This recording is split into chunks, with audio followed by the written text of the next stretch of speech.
The Donnie Erwin case, myself, other search teams, and the Camden County Sheriff's Office has we've cleared a lot of water, a lot of locations. So out of frustration, I decided, hey, calm down first and foremost, take a deep breath, and just start over. So I went back, started going through all the information that was available on Donnie, went back and listened to some podcasts, some radio interviews with the Sheriff's Department, and just kind of started from the beginning. And something dawned on me, and it was kind of an eye-opener, and today I'm going to go see if I can't check, or I'm kind of doing the legwork to check. Hopefully we'll be able to do something.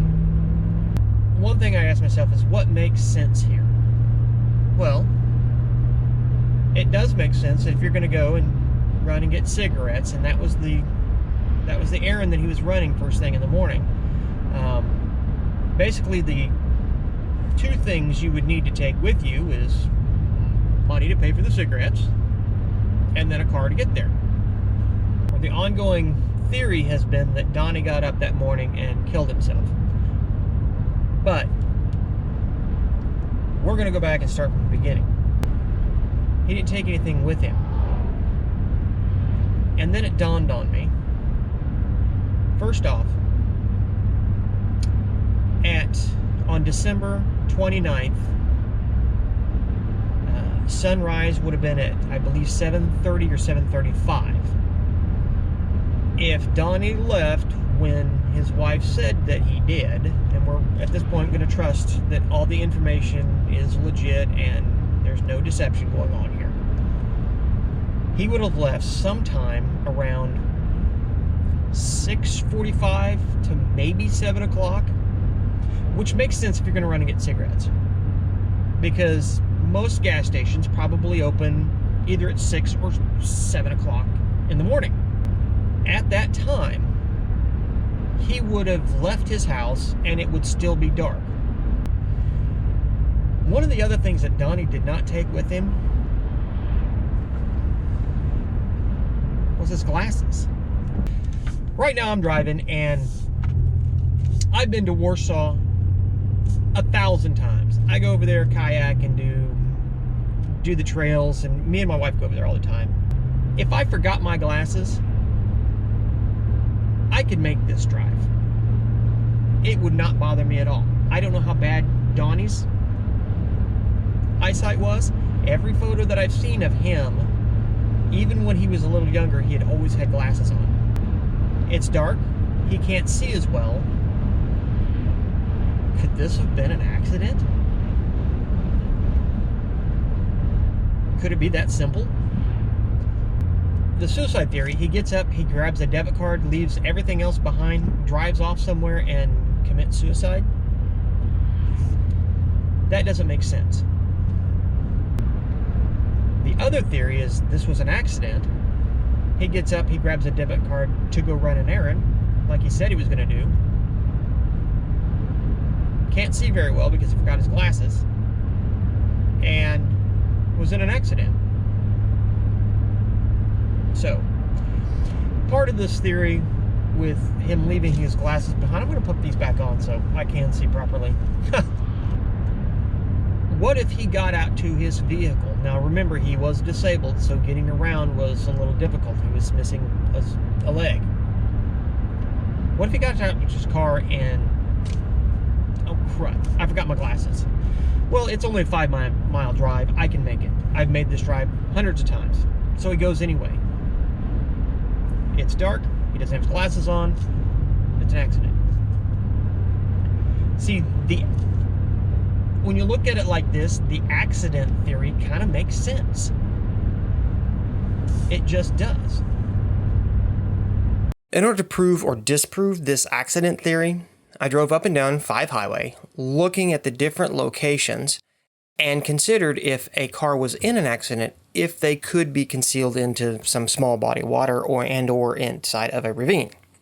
That being said, spoke to a lot of really nice homeowners and landowners and were able to eliminate a lot of the targets that way. But one of my main targets, which actually sits only a mile away from where Donnie lived, it sits just off the highway right away.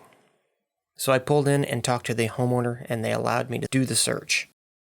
We're going to see if maybe he wasn't in some sort of accident and went off into a body of water close by his house. That's the goal today. Let's prove he either did or he didn't.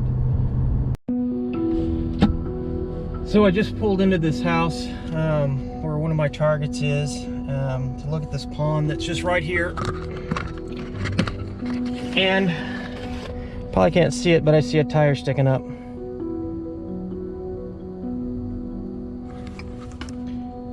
And we are looking for a car in the water. I may not need to run sonar. Oh my God.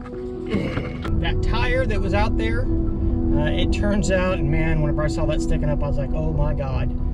But that turns out that the homeowner actually put that in there as part of their fish habitat. So, yeah, my heart was going, woo!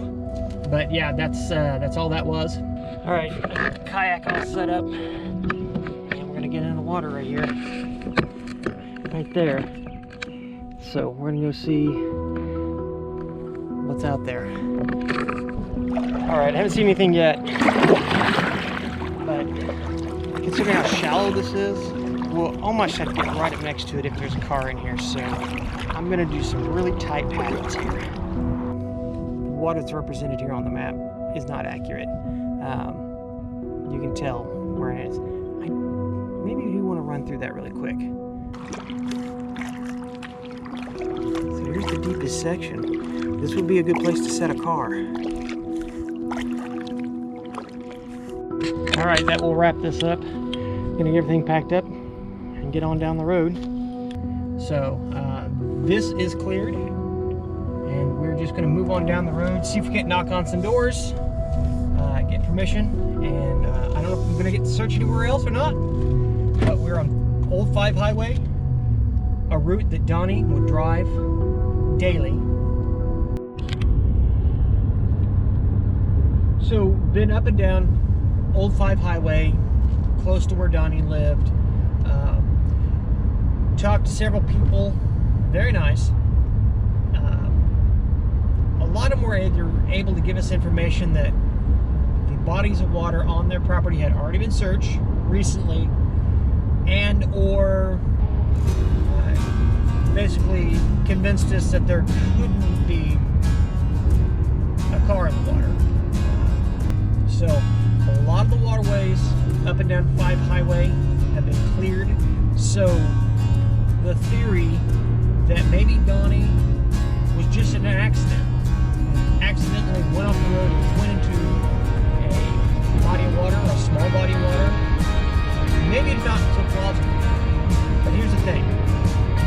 We gotta check. We need to check. We're not done checking. We will continue to check until there's no reason to check anymore. So with that being said,